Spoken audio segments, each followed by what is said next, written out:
Outside the restaurant, she looked at me carefully. You don't have to pretend. Pretend what? That you had a good time. I frowned. People usually try to let me down gently. My chest tightened. What makes you think that's what's happening? She shrugged. I'm used to being someone's joke.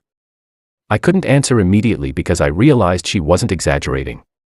She had lived through enough rejection that disappointment had become familiar. So instead of giving a speech, I asked the only question that mattered. Would you like to have dinner again next Friday? Her eyes filled with tears. She whispered, Are you serious? I've never been more serious. For months, we kept dating. She introduced me to hiking trails I never knew existed. I taught her how to grill the perfect steak. She laughed at my terrible dancing. I admired the way she could make every child feel important. Life became lighter. Not because everything was perfect. Because she made ordinary moments unforgettable. Then came Thanksgiving.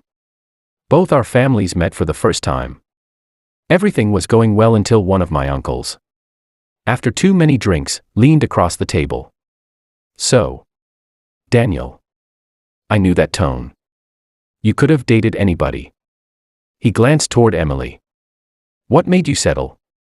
The room became silent. Emily looked down at her plate. She'd heard versions of that question her entire life. I stood up. Not because I was angry. Because some moments deserve witnesses. I didn't settle. Everyone stared. I got lucky. No one spoke. I continued. You all looked at her and saw a size. I looked at her and saw the woman who spends Saturdays buying school supplies for children whose parents can't afford them. The woman who stayed all night with a neighbor she'd barely met after surgery. The woman who remembers birthdays, forgives quickly, volunteers constantly, and somehow makes every room feel safer. I looked directly at my uncle. If you think that's settling. I smiled. Then I hope everyone here settles exactly the way I did. Emily quietly wiped away tears. So did my mother.